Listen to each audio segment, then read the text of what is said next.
بيبدأ فيلمنا مع واحد اسمه فانج، لاعب كورة محترف ومشهور ملقب بالرجل الذهبية لأنه دايما بيسجل الهدف في المرمى. وعنده زميله في الفريق اسمه هانج كان بيتنمر عليه دايما. في يوم بيكون عندهم مباراة، بيعطي هانج فلوس لفانج عشان يشوط الكورة برا المرمى قصدا، وفانج من الطمع بيقبل بالعرض ده، وده اللي بيعمله فانج. شات الكورة برا المرمى والناس اتجننت وهجموا عليه وضربوه، وواحد بيضرب فانج على رجله وبيكسرها له، وده بيخليه يفقد الموهبة بتاعته ورجله تعوقت. أما هانج بيصير هو أشهر لاعب كورة، وبعد مرور السنين بيصير كوتش مشهور جدا، وفريقه دايما متفوق، وفانج المسكين شغال عنده كمساعد، وهانج بيذله وبيهينه كل ما بتجيله الفرصة. بيقترح فانج على هانج انه يصير كوتش لفريق، بس هانج بيستهزئ بيه، فبيقول له فانج انت اللي كنت سبب في اصابتي. بيرد عليه هانج وبيقول له انت اللي عملت كده في نفسك لانك طماع. وعشان يغيظه أكتر بيقول له أنا دفعت فلوس للراجل اللي ضربك على رجلك. بيروح فانج يتمشى وهو حزين، وبيشوف مباراة على شاشة كبيرة، بيسمع صوت بيقول دي مش الطريقة اللي بيلعبوا بيها كرة القدم.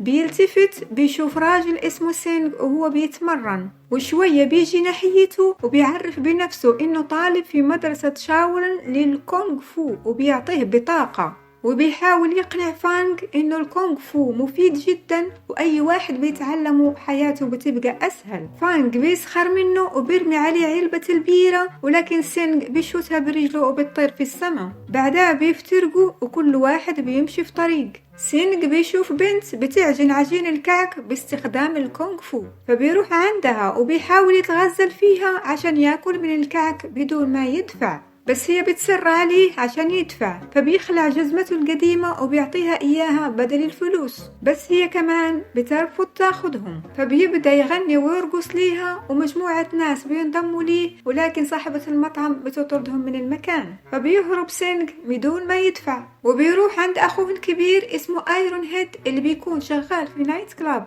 وايرون هيد ده عنده قوة خاصة بيه وهي راسه شبه حديدية، ورئيسه في الشغل بيكسر على راسه قوارير زجاج دايما ولا بتحصل له اي حاجة. بيساعد سينج اخوه في الشغل، فبيعزفوا هما الاتنين وبيرقصوا، فبيجيهم مجموعة عايزين يضربوهم. سينج ما بيقدر يدافع عن نفسه لانه اخوه يمكن يفقد شغلانته، فبيخليهم يضربوه. في اليوم الثاني وبالصدفة بيشوف فانج علبة البيرة اللي شاتها سينج برجله ولاصقة في جدار، بينهار الجدار، وإلا بيشوف سينج قدامه مجموعة البار وعايزين يضربوه تاني. بيقدر يهزمهم كلهم، فبيخافوا وبيترجوه يتركهم في حالهم، فبياخد سينج فلوس من واحد منهم وبيروح يشتري بيها عصير وبيشربه. بيجلس معاه فانج وبيلقي نظرة على رجله وبيقترح عليه يلعب كرة القدم، بس سينج ما عنده جزمة. بيرجع عند البنت ماي وبيطلب منها ترجع له الجزمة بتاعته، فبتعطيه إياها. بعدها بيحاول يجمع إخواته التانيين اللي كانوا بيتدربوا معاه في مدرسة الكونغ فو عشان يكونوا فريق، ولكن كلهم بيرفضوا لأنه شايفين فكرة فريق الكورة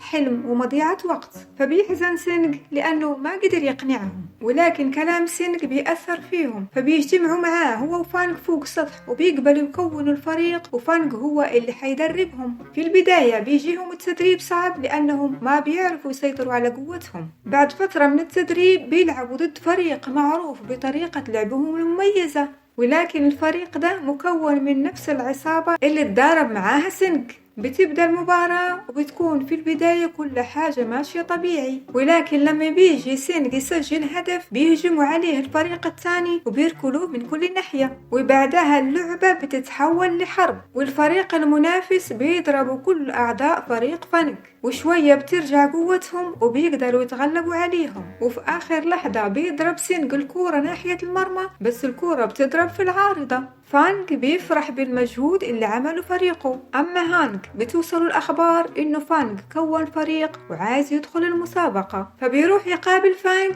ويشوف الفريق بتاعه بيضحك على أشكالهم وبيستنقص منهم لأنه مش مبين عليهم إنهم لاعبين محترفين، وبيعرض على فانج يدفع عنه رسوم المشاركة في المسابقة بس عشان يشوفوا وهو بيتهان بعد ما يخسر. المهم بعد ده بيروح سينج يقابل ماي وبيوديها لمحل فساتين تعبيرا عن امتنانه ليها بعد ما صلحت له جزمته المقطوعة وبيقول لها تجرب أي فستان عجبها، وبيحاول يعلي من ثقتها بنفسها ولا تخجل من شكلها. وفجأة بيبدأ ينظف الأرضية لأنه بيشتغل عامل نظافة في المحل. في اليوم الثاني بتكون أول مباراة رسمية لفريق فانج، وبيقدروا يسجلوا 42 هدف بسهولة، والخبر ده بيوصل لهانج وبيصدمه. وفي فترة قصيرة الفريق بيشتهر وبيربحوا في كل مباراتهم، وبعد ما بيربحوا في آخر مباراة وبيتأهلوا نهائي ضد فريق هان بيجتمع مع فانج وبيعرض عليه فلوس عشان يخرج من المسابقة، بس فانج بيرفض الفلوس وبيتركه.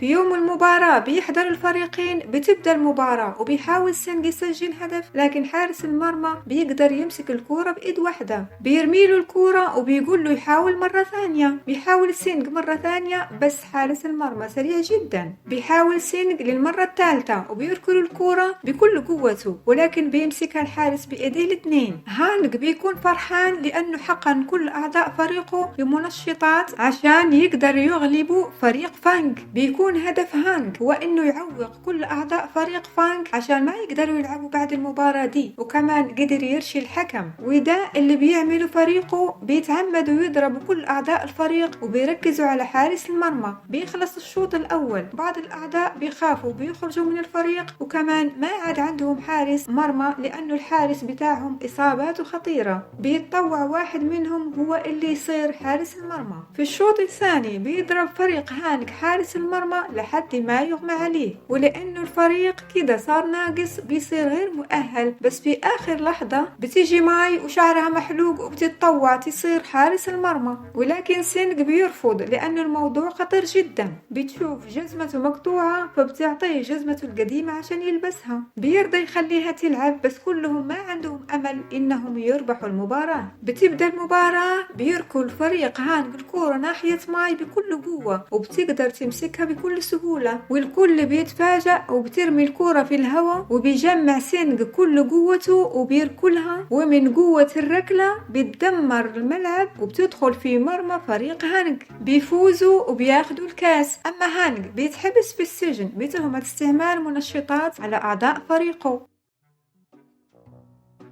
إذا عجبكم الفيديو ما تنسوا تعملوا لي لايك وشير وسبسكرايب للقناة. باي باي.